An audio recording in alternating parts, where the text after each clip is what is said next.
मोमिनन खे मौत जो भव कोन हूंदो आसफा अज़मते असहाब ख़ातिर घोर थींदा सव दफ़ा सभु सिपाही सहाबा जा जवान थी कंहिंखां डिॼण वारा इहे कान थी सभु सिपाही सहाबा जा जवान थी कंहिंखां डिॼण वारा ही कान थी सभु सिपाही सहाबा जा जवान थी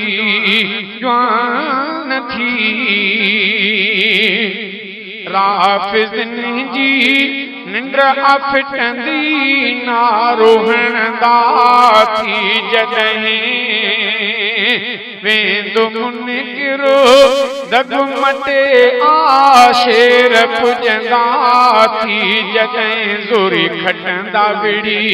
मैदान थी कंहिंखां डिॼण वारा ही कान थी सभु सिपाही सहाबा जा जवान थी कंहिंखां डिॼण वारा ही कान थी सभु सिपाही सहाबा जा जवान थी हीअ जमात ऐं क़ियादत कंहिंखां लिकियल आ भला मुंहिंजे साथियुनि जी शहादत कंहिंखां लिकियल आ भला रुॻो शहादत जा दास्तान थी कंहिंखां डिॼण वारा ही कान थी सभु सिपाही सहाबा जा मोमिनन खे मौत जो भव कोन हूंदो आसफा अज़मते असहाब ख़ातिर घोर थींदा सव दफ़ा सभु सिपाही सहाबा जा जवान थी कंहिंखां डिॼण वारा ही कान थी सभु सिपाही सहाबा जा जवान थी अल्लाह जवान थी रोज़ हमला जेल गोलियूं ऐं मुखालिफ़ थिया घणा ओ बि चवंदो आ मुजाहिद नारा हक़ जा पियो हणा तॾहिं साॻियो संदनि उन वान थी कंहिंखां डिॼण वारा ही कान थी सभु सिपाही सहाबा जा मोमिनन खे मौत जो भव कोन हूंदो आसफा अज़मते असहाब ख़ातिर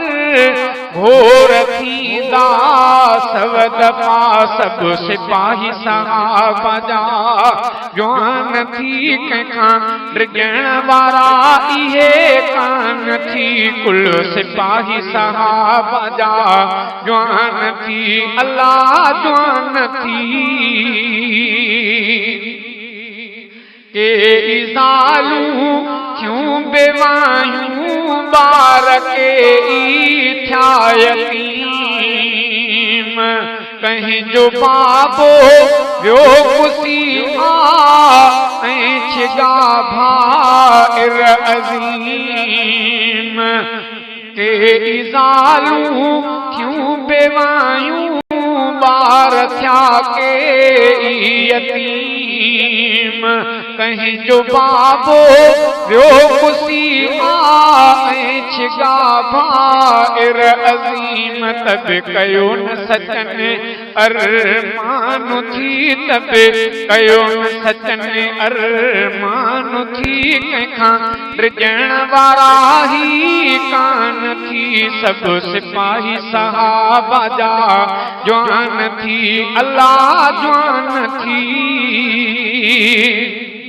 दीन ले एतबार मुंहिंजा घोर थी रह बरवया घोर थिया आलिम ऐं सदके थी शाइर वया के फिदा थिया नात ख़्वान थी कंहिंखां डिॼण वारा ही कान थी सब सिपाही सहाबा जा मोमिननि खे मौत जो भउ कोन हूंदो आसपा अज़मत असहाब ख़ातिर घोर थींदा सवद पा सब सिपाही सहाबा जा जवान थी कंहिंखां डिॼण वारा ही कान थी सब सिपाही सहाबा जा जवान थी अल्लाह जवान थी